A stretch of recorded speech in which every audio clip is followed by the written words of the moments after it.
Chapter 8 of The Hound of the Baskervilles by Sir Arthur Conan Doyle. First Report of Dr. Watson. From this point onward I will follow the course of events by transcribing my own letters to Mr. Sherlock Holmes, which lie before me on the table. One page is missing, but otherwise they are exactly as written, and show my feelings and suspicions of the moment more accurately than my memory, clear as it is upon these tragic events, can possibly do. Baskerville Hall, October 13th. My dear Holmes, my previous letters and telegrams have kept you pretty well up to date as to all that has occurred in this most God-forsaken corner of the world. The longer one stays here, the more does the spirit of the moor sink into one's soul, its vastness, and also its grim charm. When you are once out upon its bosom, you have left all traces of modern England behind you. But, on the other hand, you are conscious everywhere of the homes and the work of the prehistoric people. On all sides of you, as you walk, are the houses of these forgotten folk, with their graves and the huge monoliths which are supposed to have marked their temples. As you look at their grey stone huts against the scarred hillsides, you leave your own age behind you, and if you were to see a skin-clad, hairy man crawl out from the low door fitting a flint-tipped arrow onto the string of his bow, you would feel that his presence there was more natural than your own. The strange thing is that they should have lived so thickly on what must have always have been most unfruitful soil. I am no antiquarian, but I could imagine that they were some unwarlike and harried race who were forced to accept that which none other would occupy. All this, however, is foreign to the mission on which you sent me, and will probably be very uninteresting to your severely practical mind. I can still remember your complete indifference as to whether the sun moved round the earth, or the earth round the sun. Let me therefore return to the facts concerning Sir Henry Baskerville. If you have not had any report within the last few days, it is because up to to-day there was nothing of importance to relate. Then a very surprising circumstance occurred, which I shall tell you in due course. But first of all I must keep you in touch with some of the other factors in the situation. One of these, concerning which I have said little, is the escaped convict upon the moor. There is strong reason now to believe that he has got right away, which is a considerable relief to the lonely householders of this district. A fortnight has passed since his flight, during which he has not been seen, and nothing has been heard of him. It is surely inconceivable that he could have held out upon the moor during all that time. Of course, so far as his concealment goes, there is no difficulty at all. Any one of these stone huts would give him a hiding-place, but there's nothing to eat unless he were to catch and slaughter one of the moor sheep. We think, therefore, that he's gone, and the outlying farmers sleep the better in consequence. We are 4 able-bodied men in this household, so that we could take good care of ourselves, but I confess that I have had uneasy moments when I have thought of the Stapletons. They live miles from any help. There are one maid, an old manservant, the sister and the brother, the latter not a very strong man. They would be helpless in the hands of a desperate fellow like this Notting Hill criminal if he could once effect an entrance. Both Sir Henry and I were concerned at their situation, and it was suggested that Perkins, the groom, should go over to sleep there, but Stapleton would not hear of it. The fact is that our friend the baronet begins to display a considerable interest in our fair neighbour. It is not to be wondered at, for time hangs heavily in this lonely spot to an active man like him, and she is a very fascinating and beautiful woman. There is something tropical and exotic about her which forms a singular contrast to her cool and unemotional brother, yet he also gives the idea of hidden fires. He has certainly a very marked influence over her, for I have seen her continually glance at him as she talked as if seeking approbation for what she said. I trust that he is kind to her. There is a dry glitter in his eyes and a firm set of his thin lips, which goes with a positive and possibly a harsh nature. You would find him an interesting study. He came over to call upon Baskerville on that first day, and the very next morning he took us both to show us the spot where the legend of the wicked Hugo is supposed to have had its origin.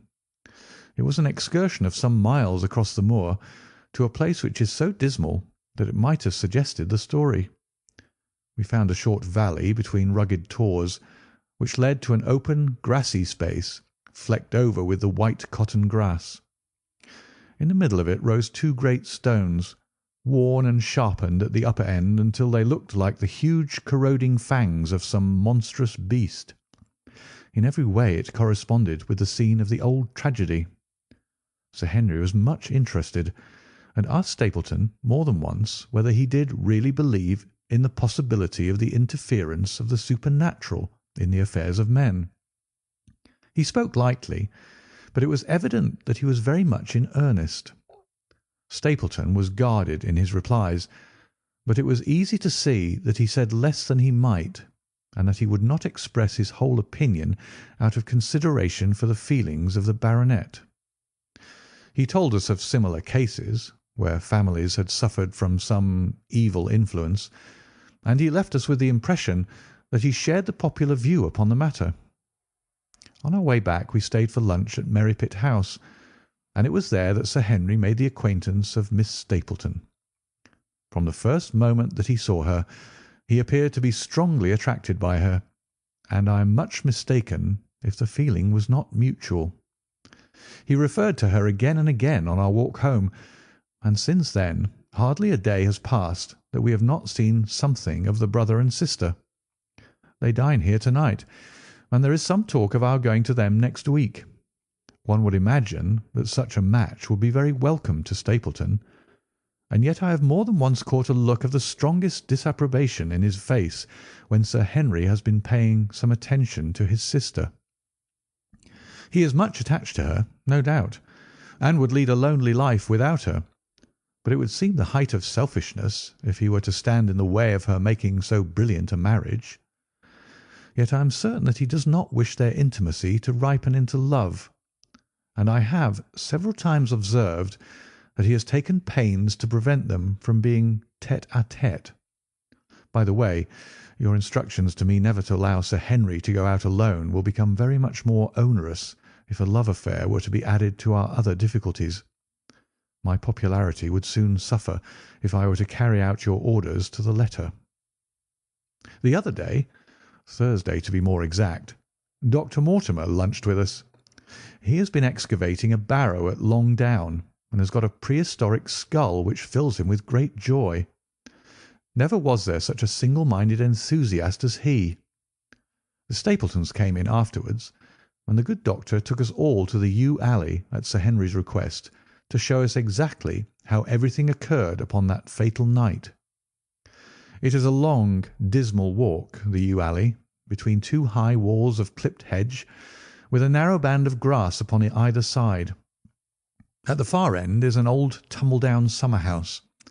Half-way down is the moor gate, where the old gentleman left his cigar-ash. It is a white wooden gate with a latch. Beyond it lies the wide moor. I remembered your theory of the affair and tried to picture all that had occurred. As the old man stood there, he saw something coming across the moor, something which terrified him so that he lost his wits and ran until he died of sheer horror and exhaustion. There was the long, gloomy tunnel down which he fled. And from what? A sheep-dog of the moor? Or a spectral hound, black, silent, and monstrous? Was there a human agency in the matter? Did the pale, watchful Barrymore know more than he cared to say? It was all dim and vague, but always there is the dark shadow of crime behind it. One other neighbour I've met since I wrote last. This is Mr. Frankland of Lafter Hall, who lives some 4 miles to the south of us. He is an elderly man, red-faced, white-haired, and choleric. His passion is for the British law, and he has spent a large fortune in litigation. He fights for the mere pleasure of fighting, and is equally ready to take up either side of a question, so that it is no wonder that he has found it a costly amusement. Sometimes He will shut up a right of way and defy the parish to make him open it. At others, he will with his own hands tear down some other man's gate, and declare that a path existed there from time immemorial, defying the owner to prosecute him for trespass. He is learned in old manorial and communal rights, and he applies his knowledge sometimes in favour of the villagers of Fernworthy, and sometimes against them, so that he is periodically either carried in triumph down the village street, or else burned in effigy, according to his latest exploit. He is said to have about 7 lawsuits upon his hands at present, which will probably swallow up the remainder of his fortune, and so draw his sting and leave him harmless for the future. Apart from the law, he seems a kindly, good-natured person, and I only mention him because you were particular that I should send some description of the people who surround us. He is curiously employed at present, for, being an amateur astronomer, he has an excellent telescope, with which he lies upon the roof of his own house and sweeps the moor all day in the hope of catching a glimpse of the escaped convict. If he would confine his energies to this, all would be well, but there are rumours that he intends to prosecute Dr. Mortimer for opening a grave without the consent of the next of kin, because he dug up the Neolithic skull in the barrow on Longdown. He helps to keep our lives from being monotonous, and gives a little comic relief where it is badly needed. And now, having brought you up to date in the escaped convict, the Stapletons, Dr. Mortimer, and Frankland of Laughter Hall, let me end on that which is most important, and tell you more about the Barrymores, and especially about the surprising development of last night. First of all, about the test telegram which you sent from London in order to make sure that Barrymore was really here. I have already explained that the testimony of the postmaster shows that the test was worthless, and that we have no proof one way or the other. I told Sir Henry how the matter stood, and he at once, in his downright fashion, had Barrymore up and asked him whether he had received the telegram himself. Barrymore said that he had. "Did the boy deliver it into your own hands?" asked Sir Henry. Barrymore looked surprised, and considered for a little time. "No," said he. "I was in the box-room at the time, and my wife brought it up to me." "Did you answer it yourself?" "No, I told my wife what to answer, and she went down to write it." In the evening he recurred to the subject of his own accord.